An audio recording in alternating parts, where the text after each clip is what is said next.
What distinguishes Burning Man art from other art is because it's limitless. There are very few big backers. It's because of the landscape, it's limitless. There's just no other place like the Black Rock Desert really in the world for people to actually create art.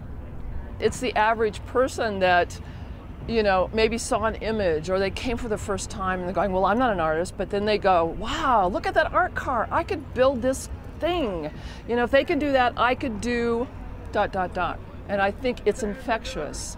That somebody can become empowered by what they're doing is so incredibly important. It actually helps the world become a better place, really. What happens here at the event is portable monumentality,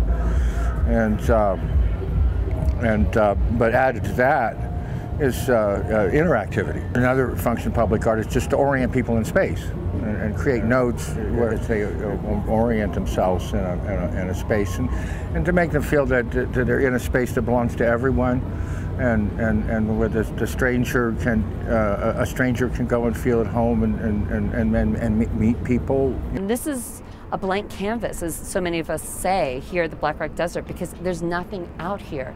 And the beauty of this space is that somewhere not only do you get to express and show what you have, that line is eradicated between the person who's actually interacting with the piece as well as the artist. So the artist not only helps to influence the culture around him, he's part of it and he's helping to make that grow as well as themselves grow. We are radically inclusive. So the idea if someone says they're an artist, we believe they're an artist. We believe people are living and walking embodiments of art. So that fear or that concern of not being good enough or not being able to understand or not being able to make it happen kind of dissipate. I love the Iron Monkeys. I've been working with Tabasco and the Iron Monkeys for years and years, and it's a wonderful collective. Tabasco Mills is great. It's blacksmithing. And they've built many different aspects here in the city. They created El Diablo, which is a cauldron in center camp, which is what I light with a mirror and the sun on Monday.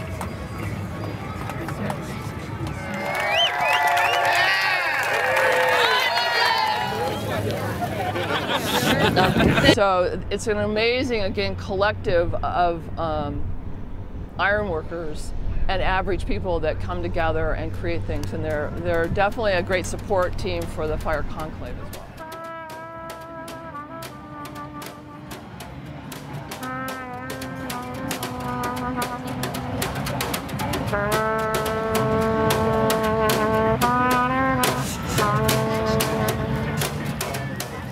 Many years ago, I decided I wanted to be an artist.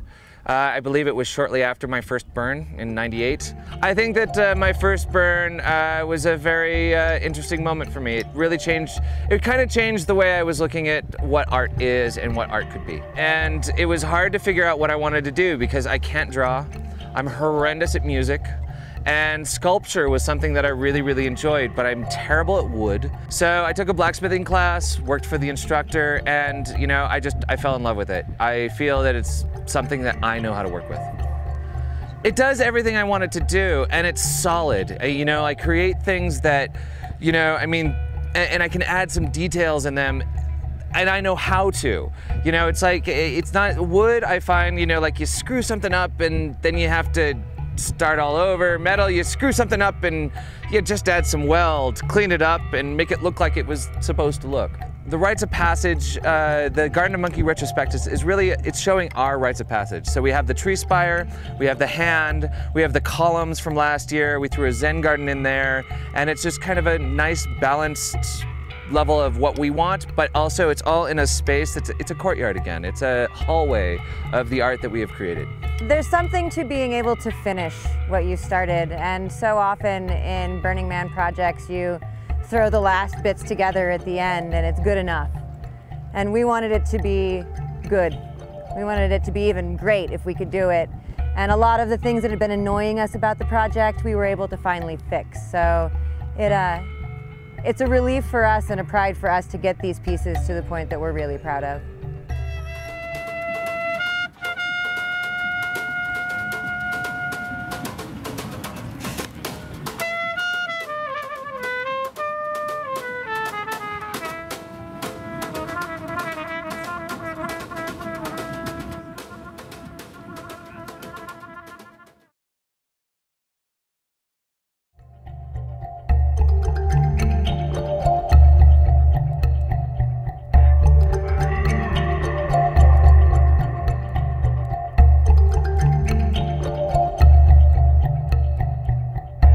sculptures we brought this year to Burning Man is called The Firebirds of the Fifth Direction. I'm trying to create a space for people to hold, you know, like a sacred space.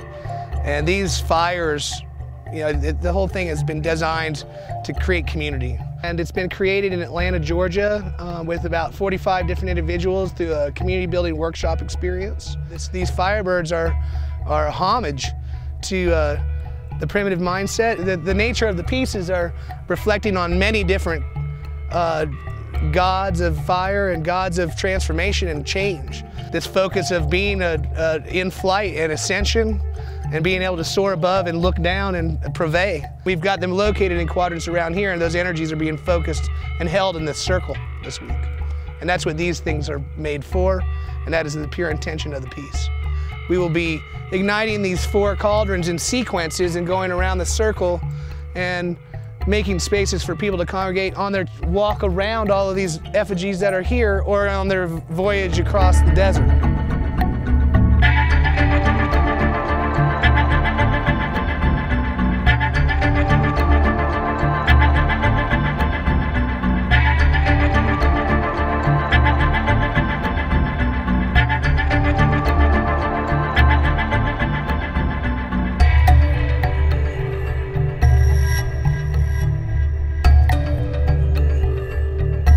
With this piece, we are all different individuals in the world, but we all are a human being, and we all are walking on the same crust, and we're all floating around that nice fire right up there, and that's what it's about. You know, this homage to our human race and the beauty we share and the beauty we can share as human beings. That's what it's about. Being able to share it here on this level for all these years has, you know, been I've found a lot of enrichment and appreciation, and has stimulated me to keep doing it. And what else is next? What else can I do? What else can I dream up?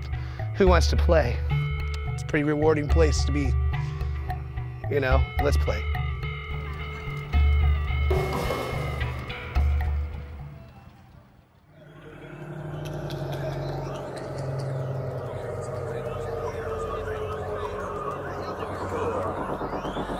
What is a rite of passage in our culture? I don't really feel like we have rites of passage. It's not, you know, we don't get to go into something, get transformed and come back and reintegrated into the culture. My work is all about having fun and to have a play upon the vastness of out here, even though what's inside is all very miniature and micro miniature, that it itself is a vast scale, so vast. I'm really trying to create a trippy kind of atmosphere inside.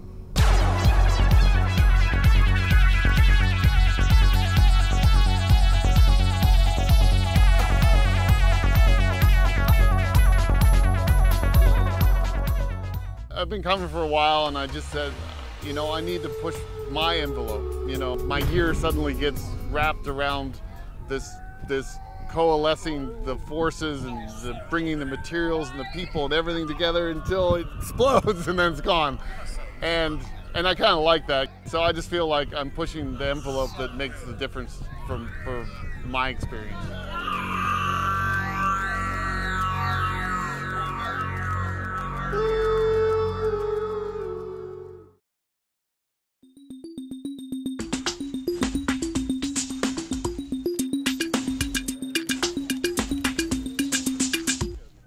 Orgasm fits the theme this year, 2011, Rites of Passage. I thought it was a significant, you know, demarcation of one's development as a human being. To me, it looks like the union of male and female, and that heat and that energy that is at the core of all things. I'm not really sure how people will react to it, and I don't know that the message will be that clear to them. They might just go ooh-ah and look at the fire, but I think if you look at it more closely, you can project a lot on it.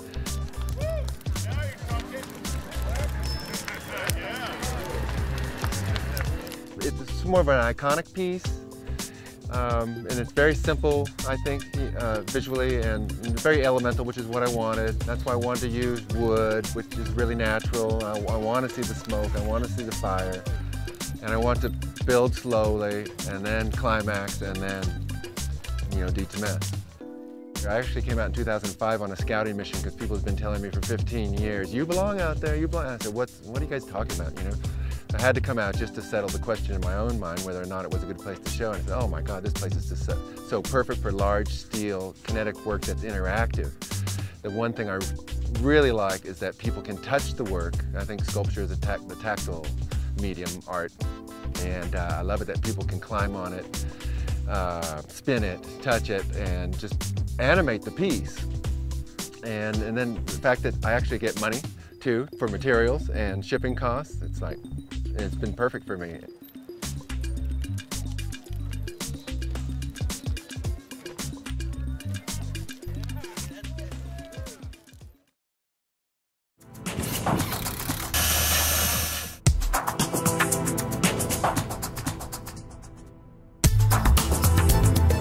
Scrambled Eggs is it's a 60-foot tower that has 2 viewing platforms on it, and the tower is made up of 37 hexagon rings that all hang from aircraft cable around like all 6 points of each ring. The center column, the center tower, is actually guide down to the ground, but all the hexagon rings hang from one another. They don't really attach to the center except for the top and the bottom, so you know, we're expecting it to kind of sway in a wind like a slinky would if you kind of jiggled it around. People can climb inside of it. There's a deck at 20 feet and a deck at 29 feet. The Dulab's been around for 7 years, and it's been a lot of hard work, but it's finally turning into a sustainable thing for us. I didn't even consider myself an artist, 10 years ago, and I came out here and it just kind of changed my world. At nighttime, we're gonna light it up with 24 color blast LED lights. It's all pre-programmed and ready to go. We can control it from an iPhone from at least 100 feet away, which we're pretty excited about, actually. From a distance, daytime and nighttime, people are really going to be blown away. All these people just create all this stuff just for the sake of creating it, for entertaining, and for wowing people.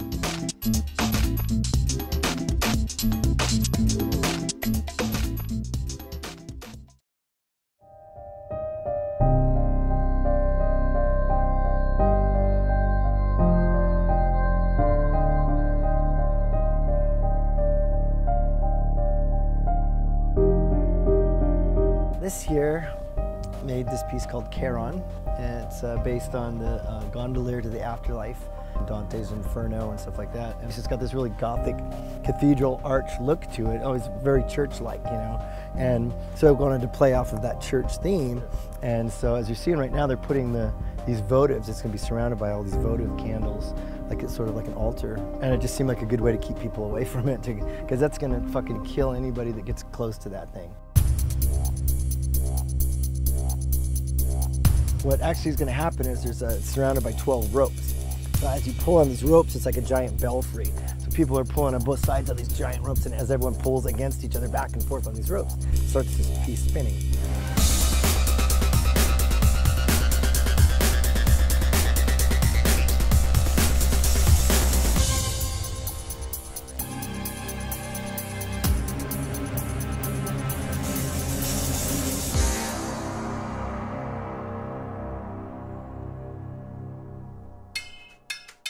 In Dante's Inferno, Charon takes Virgil and Dante across the river.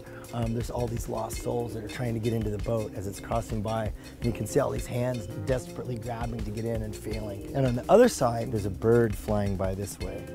I would say that this is probably the descent side, and the other side is the ascent side. There's been over 5,000 man-hours of super dedicated volunteers who made this. And I just came up with this crazy idea, and I just have these, army of people that are there standing, go, yeah, well, we can do that, I can do that, I can do that, I can do that. And all these people realize this vision for me, because there's no way in the world I could do anything close to this. This is a very vivid image in my mind, and this is almost exactly, it's actually, dare I say, better than what I imagined it to look like, yeah.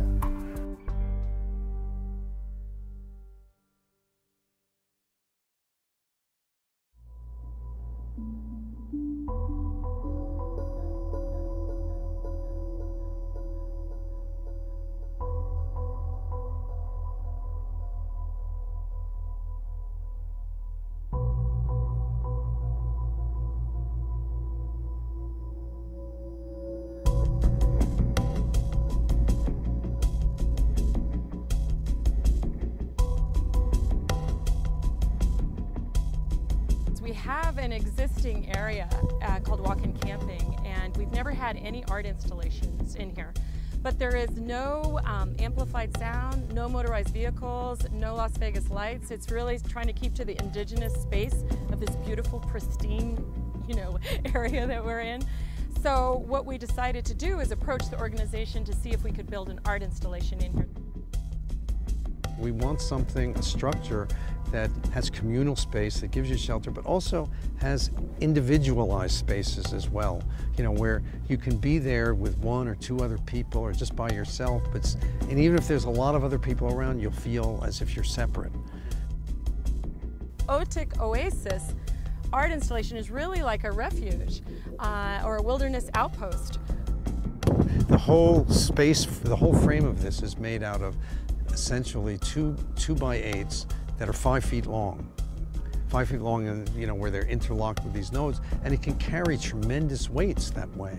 And so that's the frame system. And then he does a bunch of geometric modules made based on Archimedean solids. And the basic structure of these modules, they're essentially truncated rhomboid dodecahedrons, is what they are. And Greg has figured out these ways to have plywood interlocked together without any metal fasteners whatsoever. And so we merge those two systems together, to make this space. We basically had to keep with the ethos of walk-in camping, which means, again, we could not use any heavy equipment or we had to unload our truck at camp, and then we hauled in here 20,000 pounds of wood. And we're finishing it now because we don't want it to burn. We would like to bring it back. We needed to, basically to sand every cut edge and urethane the entire system. And we did that here on the ply. They made us do the impossible. They required us, it's a hand cart, all the material, 20,000 pounds, half a mile. So while we were here, all of a sudden the first people started flowing out here and just climbing through the structure, and they were just incredulous. I mean, they're just oohing and awing. Some of the people were saying, "Oh my God, I've been here 12 years. This is the most amazing piece I've ever seen."